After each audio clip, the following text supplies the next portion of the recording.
Hey guys, here we are for chapter 14. Chapter 14, we're going to talk about land. Chapter 14, section 1, today, how we use the land. Your essential question. What are 3 major ways humans use land? Just something to think about as we process and move along. Land use and land cover. Now, we use land for many purposes. We farm it, we mine it, we build our cities there, we put highways on it, we use it for recreation, power lines, whatnot, you name it, all kinds of things. We're going to talk about land cover. Now, when we talk about land cover, it's just kind of that. What am I going to find on a particular patch of land? You drive around out here in Gainesville. Some areas of land are forests, are covered in trees. Other areas are wetlands, reeds. Some areas are swamps. Some areas are fields, kind of pastures. Some areas have houses on them. Some areas have businesses on them, you know, whatnot. All kinds of things. Might be a forest, could be a field, could be grain, could be corn, could be cows, parking lot, whatever. Different types of land cover and different types of uses for each cover. Now, obviously, when we look at it, we've already seen something like cities and et cetera, we planned it out, but just in general, am I going to find trees? Am I going to find mountains? Am I going to find fields? Is it hilly? Is it flat, low-lying, highland? We use these for all kinds of different things. Take a look at the graph back here, and this is generically how we use our land. Forest, 30%. Now this is the United States specifically, other countries, other areas. Interestingly enough, how it is in the big categories winds up being, fairly average of the world. But anyway, 30% of our land is forest, the most.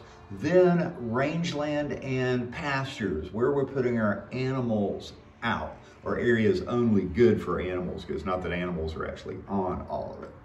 18% cropland, where we're growing our corn, our wheat, etc. 14% are parks and reserves, state park, national park, you name it. Urban land, 3%.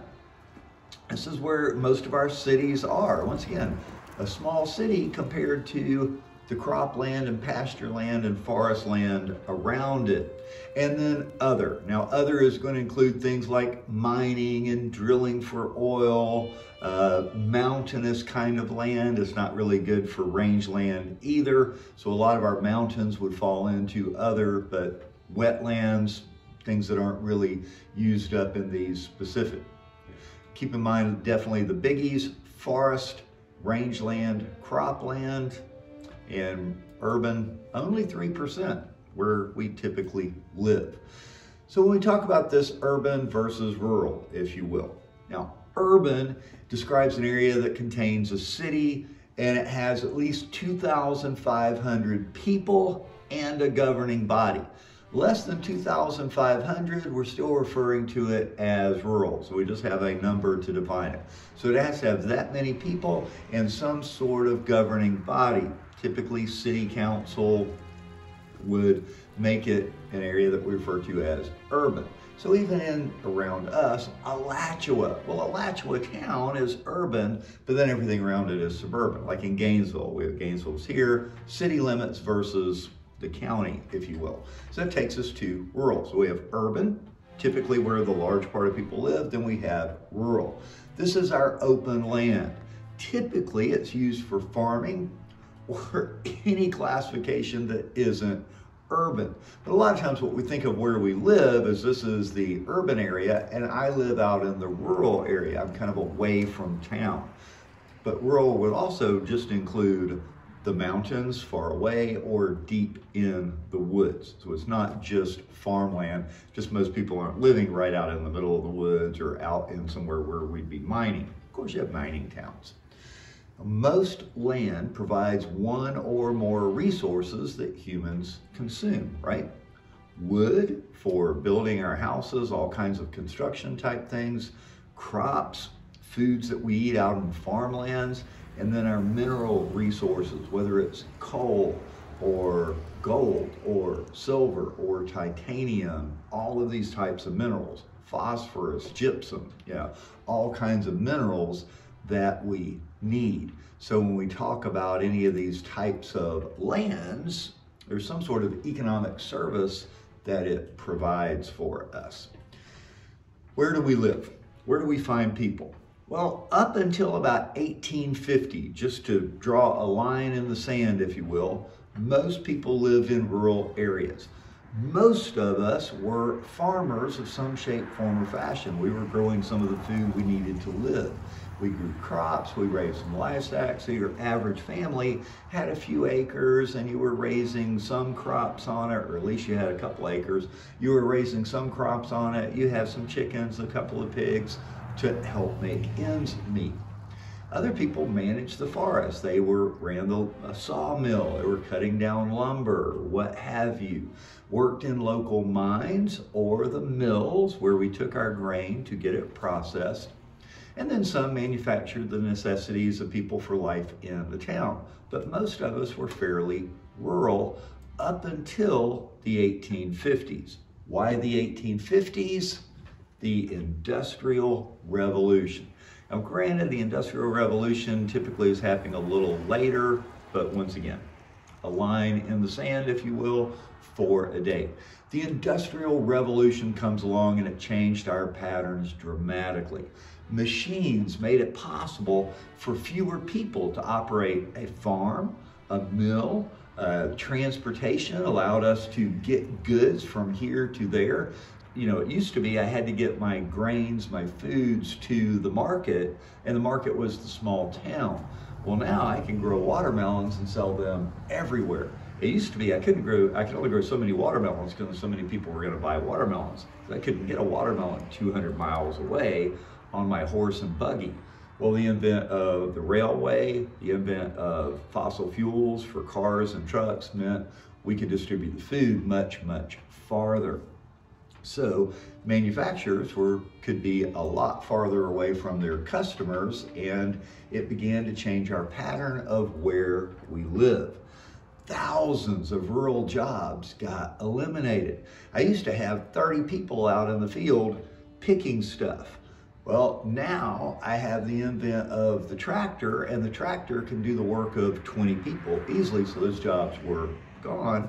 And typically those people moved to the cities to find jobs because the cities were providing more opportunity for jobs, factories, if you will. So people transitioned from being farm hands to being factory workers by and large.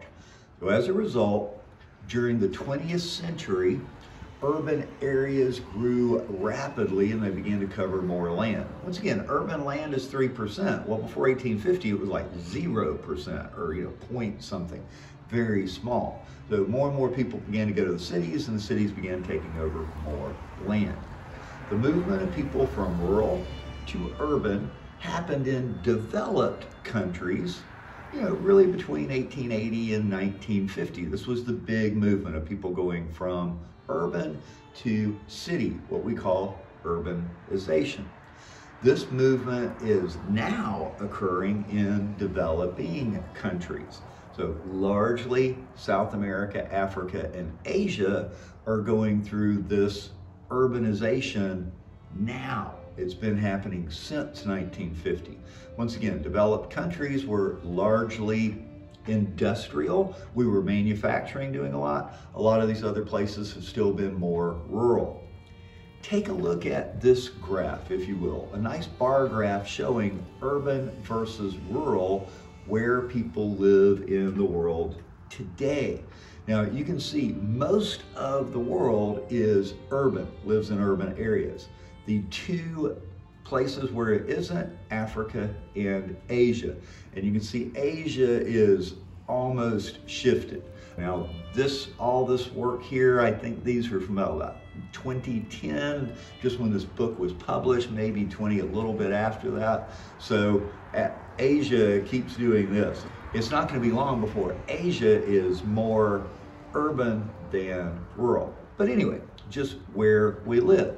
Europe, South America, North America, and Oceania were all primarily urban. Where is Oceania? I always get people asked. This is Oceania, basically the area around Australia. So Australia, New Zealand, Indonesia, this area is what we refer to as Oceania. Coming back to this urban-rural connection. Now, it doesn't matter where you live. You can be in New York City, or you could be out in a farm in the middle of Kansas, if you will. Whether in cities, countryside, everybody is dependent on the resources produced in the rural areas. This large tracts of land, 30% forest, 27% rangeland, 18% crop, our parks, etc., which are largely going to be forests. This produces all the things we need, like clean drinking water, right? It rains, it comes down into the watersheds and flows down to where we are. The fertile soil, the land that we have for crops, trees for wood for building houses, also for grinding up and using for paper. The oxygen you and I breathe is being produced by all the plants out there in the rural areas. All of this is what we refer to as an ecosystem service. No matter where you live, we are completely dependent upon these rural areas. They give us the ecosystem service, the role that those organisms play in a healthy environment. Without the rural areas, we don't have enough oxygen to breathe. Also, the trees aren't pulling carbon dioxide out of the air, which leads to global warming. We don't get the water that we need. It's got to run down, trickle through in our aquifers, filter through the ground, etc.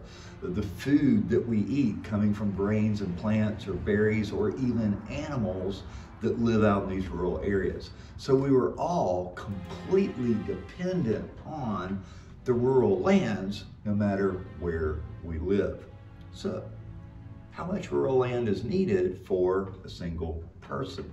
This is what we call an ecological footprint. It's the amount of land required to sustain your use of natural resources. Now, everybody has a different size ecological footprint. It depends on how you use your resources. Some of us have a much larger footprint. In other words, it takes more land area for the way we live than someone else. So this amount of land area needed to support one person depends on a whole bunch of factors. Well, climate is one. If it's warm and moist, it doesn't take as much land to grow the food and et cetera you need. If it's drier and cooler, we can't grow as many crops, or the growing season isn't as long, so it takes a little more land. So people living in Canada, if they're getting all their food from there, their food footprint might be a little bit bigger. It takes more land to grow it than, say, down here in the southeast, where it's quite warm. We have a longer growing season. Just understand a lot of factors. Now, the biggest one is really your standard of living. The more you buy and the more resources you use, the bigger your footprint is. Look in your closet. If you have more clothes than your neighbor, you have a bigger ecological footprint, because it took land to grow the cotton, the wool, all of the stuff to go into the clothes in your closet. Look at your house. If your house is bigger than your neighbor's house, you're going to have a larger ecological footprint. It took more wood, more resources to build the house. You sort of get the idea. Our standard of living affects it. The Kardashians, nothing really against the Kardashians, but it's somebody that we realize. Their ecological footprint is huge compared to mine. I live in a small house, I live close by, I don't do a lot of travel, so there's not as many resources. I'm not using as much oil or coal as they are, flying and jetting around, going different places, very large house, lots and lots of clothes, yada, yada, yada. So anyway, ecological footprint. This is a term that is important in the world of environmental science because we want to shrink our ecological footprint. Here in the United States, we have a very large ecological footprint as opposed to, say, someone in India or much of Asia. They tend to have a much smaller ecological footprint using less resources per person. Now, in a developed country, each of us is going to have an individual ecological footprint, but we can look at the resources used as a whole in America or in developed countries and divide it up and come up with an average. And this is what we typically do. We'll talk about an ecological footprint for America as opposed to France, as opposed to Germany, as opposed to India, as opposed to China, just as a way to look at it. In a developed country, each person, that's you, that's me, takes about 8 hectares of land. Now, a hectare of land, this is a metric unit, it's a square measure, okay? And it's equal to about 100 areas. You know, what the heck is that? Or a hectare is worth about 2 points for about 2.5 acres is 1 hectare. So we have 8. Well, let's try and put it in a perspective you and I understand. It's not quite 2 football field size, a hectare, but it's darn close. So for you and me to go about our business, have water, food, things we need, takes about 15 football fields for each one of us. So you're in a family of 4. Well, for you to go about the processes of a year, it takes 15 football fields for each of you, or 60 football fields. So for your house, you need 60 football fields of rural space for your living. It's a lot of space. In other areas, we're only using like 3 or 4 hectares, where we're using 8. We want to minimize this footprint as much as we can. So many people in developing or less developed countries do not have access to all of the resources actually for a healthy life. And many may use ecosystem services from even less than half a hectare of land per person. So we definitely have people in the world that don't have enough, and many of us are using too much. What we want to do is level the two out. You and I, we need to cut down, we need to conserve, be more efficient, and not consume as much so that there is more space for others to be able to consume enough. This is the goal, right? Sustainability. We want to have enough for everyone for the foreseeable future. So my children's children's children will still have as good a life, if not better, than mine. Guys, that is it for section 1. Come back and we'll see you next time.